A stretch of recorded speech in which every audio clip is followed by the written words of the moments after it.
Ladies and germs and cockroaches and eels, it's official. I'm finished with water cooling. I've had water cooling for like the last 1,000,000 years. I've been through like 10 Corsair units. I've had an EK water blocks unit. My latest was an ice bar, which I really liked, and this is from Alpha Cool. So that one was probably my favorite. Just talking like this, yep, we're gonna do it like this. That one was probably my favorite. So Alpha Cool, thank you very much. They didn't send it over, but thanks for making it. So the Alpha Cool ice bar, I got that one and put it into an S400 Silencio case. That's from Cooler Master. And I got it because it was the only one that was thin enough to fit into the case properly and allow me to fit all the other nonsense that I fit into this case. But I finally decided that it was time to move away, and that happened once something went wrong with the Alpha Cool. And I don't know exactly what. I just had to remove it, but my temperatures were going through the roof. Really, really hot. All right here in the beginning, I want to know if you use air cooling or water cooling, and I want to know why. If you're using water cooling, are you using it because you think you can't use air cooling? Is that the reason? Let me know in the comments.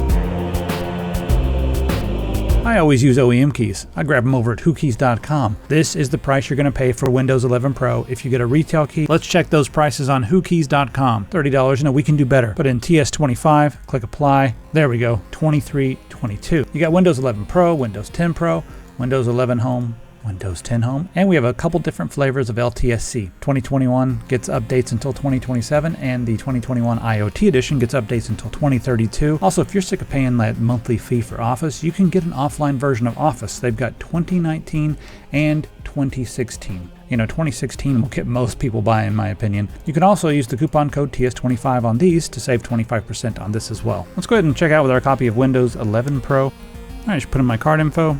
There we go. Click on View Keys and Codes. Once you get to the User Center, click on Get the Key. You'll see your key right here in the middle. Go ahead and highlight that, copy that, press Start, and then type Activate. You'll see Activation Settings. Go ahead and click on that. And then right here it says Not Active. Just click on Change Product Key. Paste in our product key, and then click on Activate. Hey, look at that, active. Head over to whokeys.com. Thanks to them for sponsoring. And now on to our regularly scheduled program. My temperature started going through the roof, and I was like, what's going on? I've got water cooling. Everything sounded okay. The fans were spinning and everything, so I couldn't figure it out. The temperatures were going absolutely through the roof. And then I saw some people say like, well, maybe there's a clog somewhere. I'm not sure what gets in there. Maybe there was a crab or a lobster swimming around in there and it got stuck. So I had to open it up and take a look. But then I noticed when I opened it up, there was not a lot of liquid in there. So what's going on? I've had it for a few years. I've had it for like 4.5 years or so. So that's a ripe old age for a water cooling unit. If you have a water cooling unit, you'll probably know that as well. The pump was completely fine on this, but there just wasn't a lot of liquid in there. And then I noticed there was a little bit of liquid on the motherboard. And I was like, that's not very good. And things started going weird right after this. My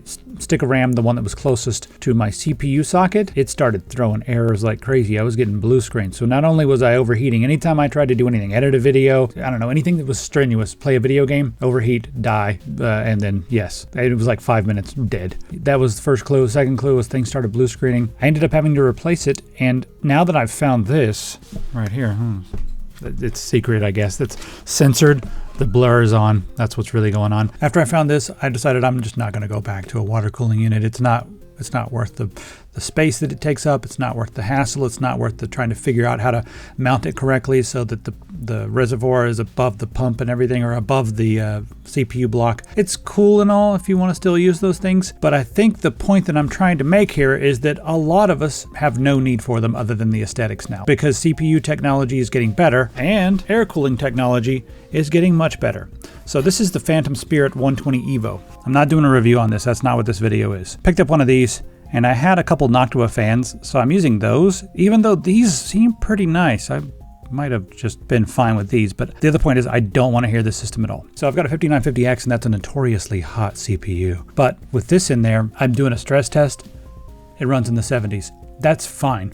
It ran a few degrees. It ran a few degrees cooler with the ice bar, but I don't care. It's within spec. A couple degrees warmer, and guess what? I don't have to worry about anymore. I don't have to worry about leaks. I don't have to worry about pumps dying. I don't have to worry about weird overheating. All that's a thing of the past. This is a big hunk of metal that just sits there. It's dumb. It don't do nothing but just sit on top of that CPU and just squish on down there and go, give me that heat. Give me that heat up into my fins. Yes, it feels good. That's all it does. I mean, you got to put a couple fans on there to move the heat off the fans and then have them off the fins and have them go somewhere else, because we don't want that poor thing to get too hot, do we? I don't know, unless you want to go around branding people with it, but that's not what this is. They have to carry around your whole computer. That's just not practical. Yeah, I'm completely happy. And I was able to move the big old, 240 radiator out of my system, which means I now have room for an optical drive. And that was one of the things that I cried dark tears during my last build. I didn't have room for my optical drive, and I like to have an optical drive in there. And since I put that in there like 2 weeks ago, I've ripped like 20 games. I played Tomb Raider. I ripped a bunch of movies, even watched one of the ones that I ripped. So it's practical. I'm not just hoarding stuff. I gotta have an optical drive. That's really important to me. And I was using USB before, but now that it's internal, it's just nice, So I also moved up to a bigger case, but I'll make a separate video about why I've moved back to a full-size ATX case. That's a separate topic. While I was messing with all this stuff, the frustrations of the small case made me go, that's it. But that's a video for another day. Anyway, if you're running a crazy CPU like me, a 16 core that like 200 and something watts or whatever, you're now okay, because this CPU cooler can handle it. Finally, we have air cooling that can handle it. Yes, this is better than the big fat Noctua NHD15. That was the one I wanted to use beforehand. It's not quite as good. This is it right here. This one will dissipate heat better than that one. Now, when it comes to like getting all the heat out of the system, well, I did have to set up the fans in a way to make sure that, because I've got an S600 case now, so I got to put a couple fans in the front to move air in, and I want the air to go out the back. So I'm actually using the solid top on the case. I'm not using mesh on top because I don't want air going out the top. I want air to be basically making a wind tunnel through there, going in the front and out the back, and that's it, straight on through. But that'll all be covered when I talk about moving over to an ATX case, because that case does run warmer than it should. All right, I've been letting the test go for a while just to see how hot this gets after like 10-15 minutes. Let me go check on my computer real quick and I'll see how hot it is. All right, under a full load with 8-64, doing a stress test. I went in the other room, it was 70 degrees. I've been in here making this video, just checked it. It's 70 degrees and I can't hear it. I cannot hear the system. Now, if I open up the front, more air will flow into the system. It will drop, a little bit as far as the heat goes, but I'll be able to hear it. So I'm keeping my front door on the case closed, and I'm still just 70 degrees. That's fine. 70 degrees is fine. If it ran 65 with the water cooling, cool, but 70 is fine. That's okay. With a 5950X, that's okay. Now, my next CPU is probably going to be a 9950X3D one of these days. I'll probably get it used in a year or two. This one's doing me just fine for now. But that'll probably be my next CPU, and the reason being because it's freaking fast and I like the 16 cores, but the X3D means I'll be able to get better performance in the games. But they also have just rearranged how they stack things when they're making the CPU, and now the cores are right on top instead of that fancy cache being on top. So now it's going to dissipate heat from those cores even better, even though that part's similar in I guess, power draw. It's a little more efficient, but yeah, this will be even better on that CPU. So future CPUs as well should be a little bit better technology, and I don't plan on going over and grabbing myself a Threadripper or whatever. I mean, that would be cool just because I want all the extra PCI Express lanes that would give me, but I don't think I need that. All right, now I'm not really seeing the reason to get water cooling basically ever again. I'm not going to do any crazy overclocks.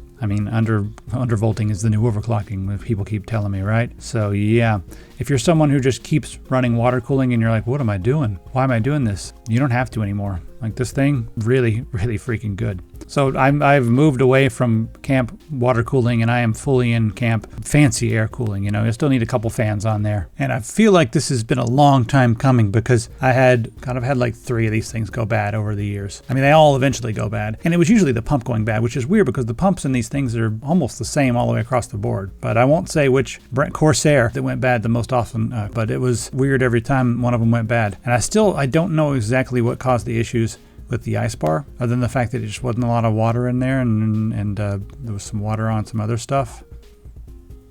I don't know. I'm much happier now with my new air cooling situation. All right, so that's it. I also want to mention something. I got a box of like a whole bunch of these things. This is Windows 7. Also got a whole bunch of these brand new copies of OEM Windows XP. Anyway, it's got serial numbers and everything on there. These are brand new, unopened. I found a whole bunch of these in a box, or I picked them up in a box. Someone was selling a whole box of them. I wanted a couple copies of some weird esoteric versions of the operating system that were in that box as well. Like a very strange version of Windows for work groups with the Windows 95 interface. It's called Windows NT something, I forget. Anyway, I got all that stuff, and there's a whole bunch of extras. So I am going to throw this over on epicpants.com. Just throw them on there for cheaper than eBay by quite a bit, maybe, I don't know, 40 to 50% cheaper than eBay. So if you want a copy of different versions of Windows, I've got a few other ones over there on the shelf. Just head over to epicpants.com. I'm also going to put some of this other stuff that's on the shelf on the website. Just old hardware, old gear. I'll be throwing some of that stuff. Some of the stuff I use here on the set, I'll be throwing some of that stuff on the website. So you can go over there and grab yourself a t-shirt, a mouse, and a keyboard. Half price on the mouses right now with the coupon code HAPPYMOUSE. Yes. Anyway, so head on over there. How much would you expect to pay for this? Don't answer! Wait till you see these incredible features!